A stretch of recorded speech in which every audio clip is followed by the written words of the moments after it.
history-making moments to today's defining challenges, Africa's story matters. This is Africa in Perspective, and these are the stories shaping our continent. We do start with Nigeria. Now, dozens of people have been killed following a brutal armed assault on two villages in Nigeria's Kwara state. Authorities and human rights organizations have reported the attack targeted the communities of Nuku and Woro, where gunmen opened fire on residents, set houses and shops ablaze, and destroyed the home of the area's traditional ruler. Now, the violence forced many villagers to flee for safety. According to local lawmaker Saidu Baba Ahmed, who spoke to the media, security officials do believe that extremist groups were responsible, prompting the deployment of an army battalion to the Kalama constituency. The assault is one of several deadly incidences recorded across Nigeria in recent days.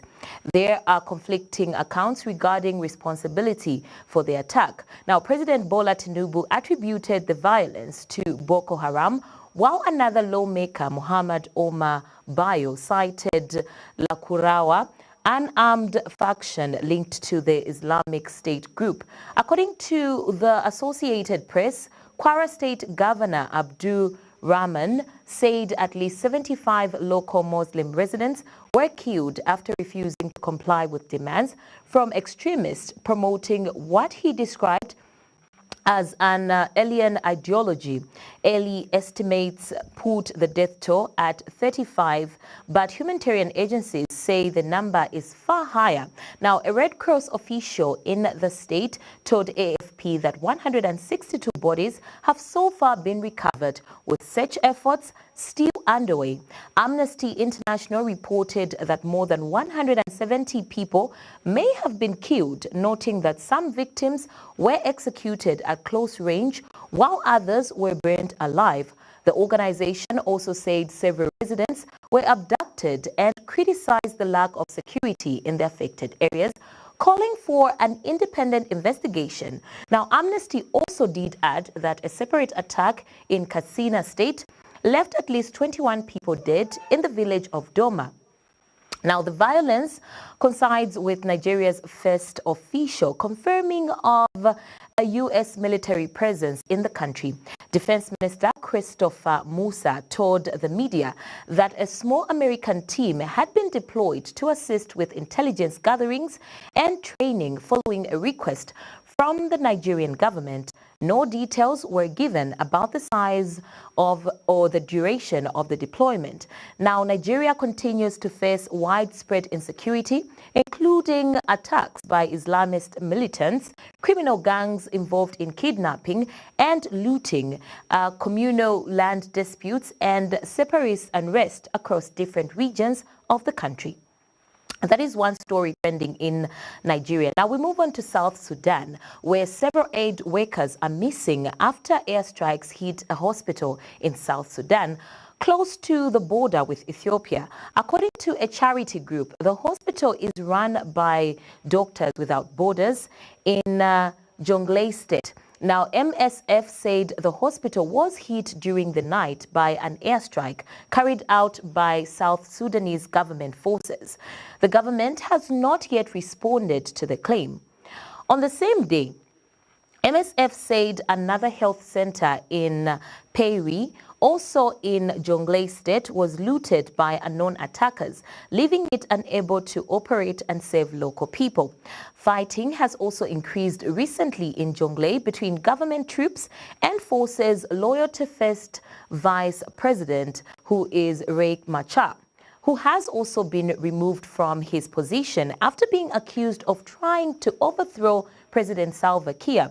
These are concerns that the violence could lead to another civil war in the country. So now, the United Nations says about 280,000 people have been forced to leave their homes in Jonglei since December because of fighting and of course air attacks. So the area already suffers from severe food shortages and poor healthcare. MSF said it had received a warning before the airstrike in Lankain, allowing staff to evacuate the hospital and discharge patients. One staff actually said they were injured, and the hospital storage building and medical supplies were destroyed as well. So Lankain has recently seen heavy fighting between government and opposition forces.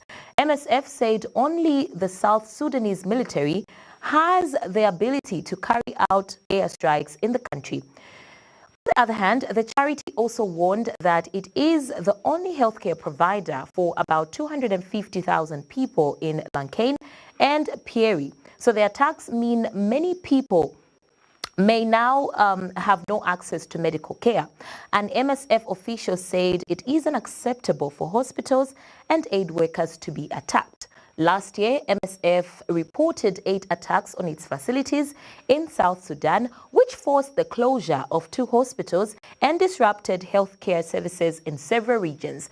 The charity also said government restrictions introduced in December made it harder to deliver aid to opposition-controlled areas. South Sudan's conflict began in 2013, just 2 years after independence, although a 2018 peace deal ended the civil war that killed nearly 400,000 people. Now, the agreement has not been fully carried out and tensions remain high. All right, now we move on and go to our neighboring country, Zimbabwe. What's happening in Zimbabwe? Now, Zimbabwe's former president, Robert Mugabe, may have had financial links to Jeffrey Epstein. According to newly released U.S. files about the convicted sex offender, one email from 2015 shows Epstein suggesting to Japanese businessman Joy Ito that they contact Mugabe. Now, Epstein said Zimbabwe might need help creating a new currency after its own money collapsed because of very high inflation.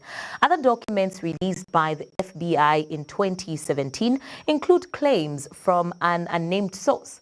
So now the source said Epstein managed money for Russia's President Vladimir Putin and also for Robert Mugabe. These claims have not been confirmed.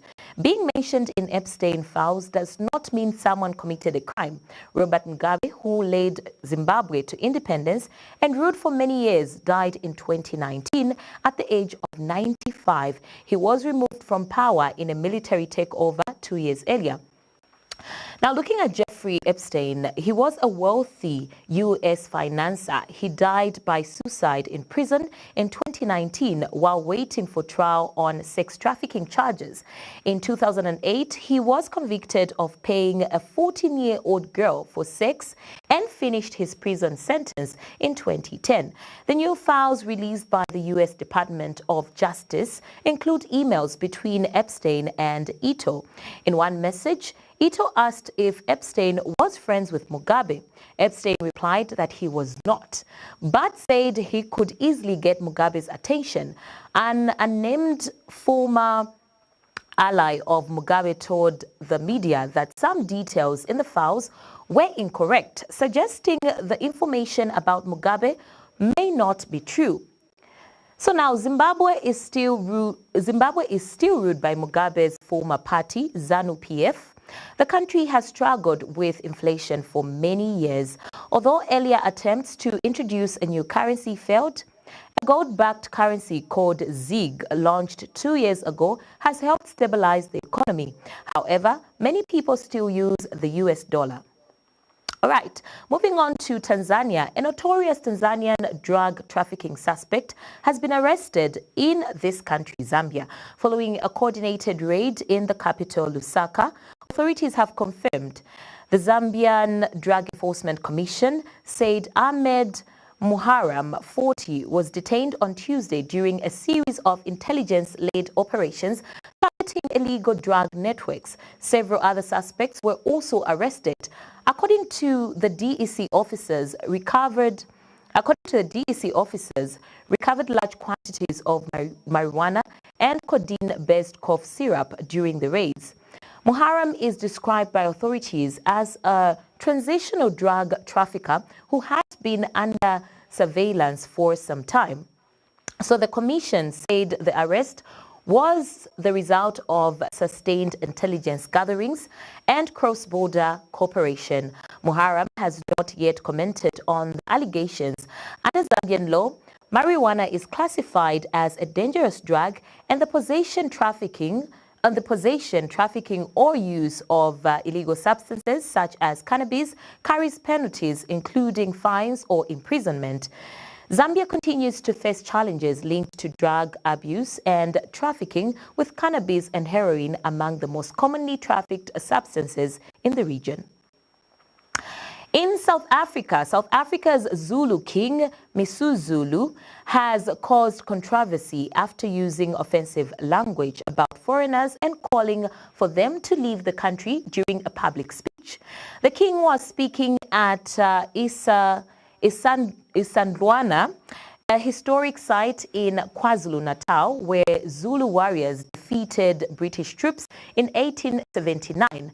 The speech was expected to calm tensions over migration in the province, but instead, migrants. He said all foreigners should leave South Africa, even if they have South African partners or children. He did not call for violence. His remarks were met with loud approval from the crowd. Though they later drew strong reactions online, some critics pointed out the irony, noting that the king's mother was from Eswatini and one of his wives is also from the neighboring country. Anger towards migrants has grown in South Africa in recent years. Many people blame foreigners for unemployment and pressure on public services. Official figures show South Africa has about 2.4 million migrants, 4% of the population unemployed. Unemployment obviously remains high at about 33%. Xenophobic violence has broken out several times in the past. Similar comments made by the king's late father in 2015 were later described by South Africa's human rights body as harmful and hurtful. Anti-migrant groups such as Operation Dudula have become more active, calling for undocumented migrants to be removed from the country. Some political parties, including Umkhonto Wesizwe, led by former President Jacob Zuma, support tougher action against migrants. Days before the king's speech, protesters targeted a primary school in Durban, claiming most pupils were children of migrants. The protests forced the school to close early, and police were later deployed to maintain order. Education officials rejected the claim, saying foreign pupils make up only 1.8% of students in public schools nationwide. They also stressed that all children in South Africa have a legal right to basic education, regardless of nationality. So now the king's comments have renewed debate over migration density, and rising tensions in South Africa have continued. All right, so that brings us to the end of today's edition of Africa in Perspective. From the latest developments in politics, economics, and society to stories that highlight the resilience and innovation across our continent. My name is Rhoda Mlenga. Thank you for watching.